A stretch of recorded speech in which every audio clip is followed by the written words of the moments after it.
wrestling fans, thanks for clicking the Dreaded Rose Report.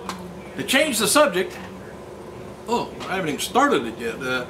Anyway, I got a hold of the newest adult movie yesterday of China.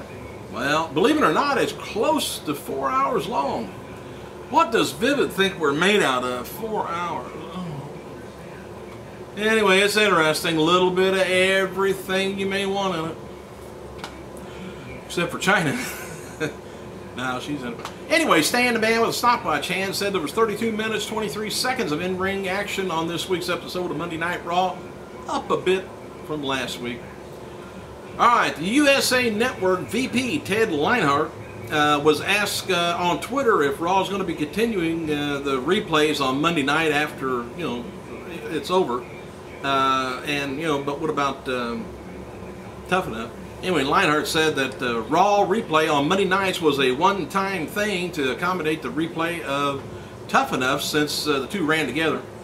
And since Tough Enough is over, WWE is going to be returning to their normal 2-hour block of TV on Monday nights once June 13th and June 20th 3-hour Raw shows are over. So please make a note of it. Alright, the angle is booked between Big Show and Alberto Del Rio for next week's 3-hour Raw. Likely it's going to be setting up a match between the two for capital punishment. And for what it's worth, a fan in attendance at last night's WWE SmackDown taping in Roanoke Civic Center, Roanoke, Virginia, said 40 to 45% of the seating was tarped off. I'm not sure how big the place is, but I mean the capacity. Anyway, the guy added that he's only been going to WWE shows in Virginia and North Carolina for about 20 years now and never seen the WWE taping look that bad as far as attendance goes. I want to give you a little example about areas. I don't know how, the area is there, but they were in town in Indianapolis maybe 2 months ago on a Sunday, and it was a house show. Just a plain house show, no TV taping, no nothing.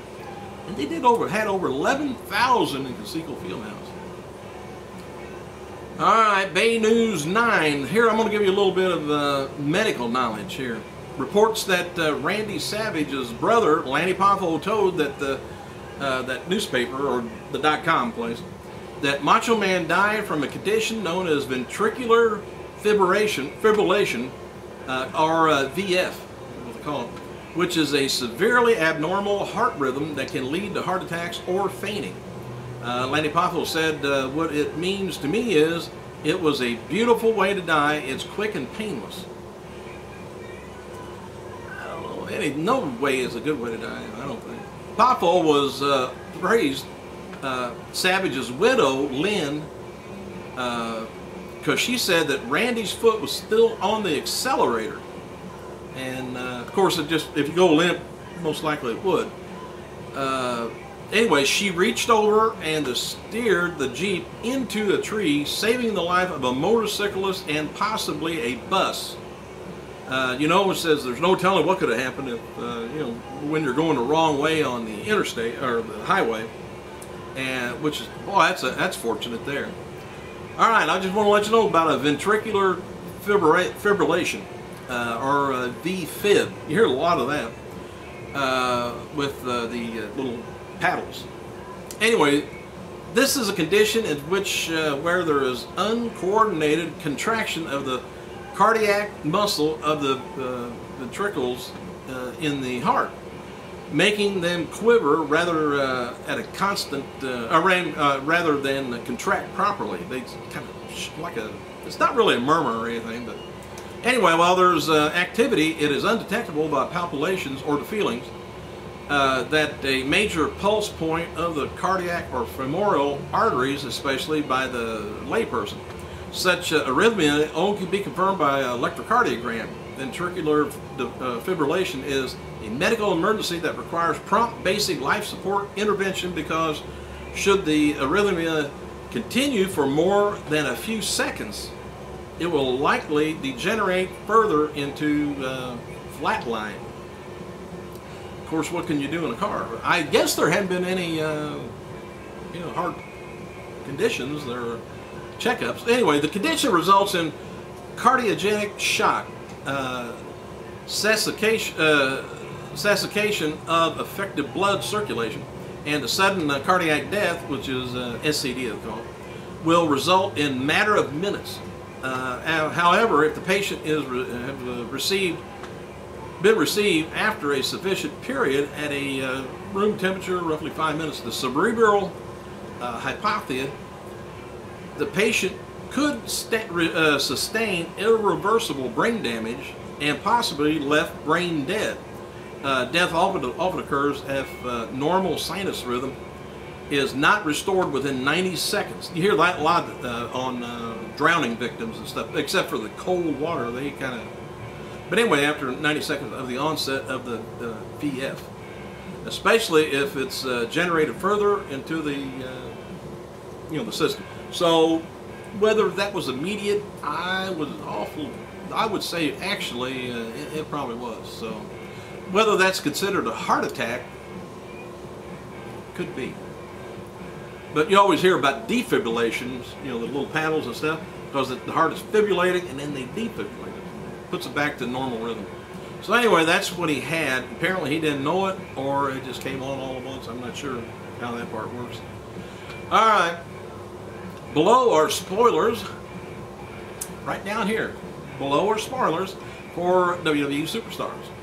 Mark Henry comes out a match against Johnny Curtis, but Curtis never came out. Now this is some more stuff they're doing to Mark Henry. Vince McMahon's music played, and a continuance of what happened last week. Well, Matt Striker came into the ring, asked Henry why none of his opponents wanted to come out and face him. Henry ripped on the crowd and said if his opponents does finally come out, somebody's going to get their ass kicked, like his music says. Anyway, more spoilers. Vicky Guerrero debuts as Tyson Kidd's new manager this week, but dumped him after he lost the match to Yoshitatsu. Poor kid. They don't. Alright. Might as well have that monkey in Hangover come out and be more entertaining than those people that he had for managers anyway. Former talent, WWE talent, Shelly Martinez hosting a live free chat, by the way, on the Billy Corgan of Smashing Pumpkins. It's going to be taking place at 9 o'clock tonight at ShellyMartinez.org. Martinez, as well as Raven and cheerleader Melissa, going to be appearing in Smashing Pumpkins' latest video. WWE Hall of Famer Jesse Ventura, haven't heard anything out of him lately, been kind of quiet. Appears on late night syndicated talk show Coast to Coast AM next Tuesday, if you get that. Natalia beat Rosa Mendez in a dark match prior to tonight's SmackDown taping in Roanoke, and according to the attendees, the match ended so suddenly that it was believed one of the participants may have an injury, suffered an injury. Haven't heard any more about that. All right, what else have I got down here? Going through this, I never did get to. I think I left off here, maybe Hall of Famers. Oh, I was telling you about the Juggalo Championship Wrestling and Clown Posse. Insane Clown Posse Gathering of Juggalos 2011 mid-August from the Cave-In Rock, Illinois. Here's some of the people that's going to be there.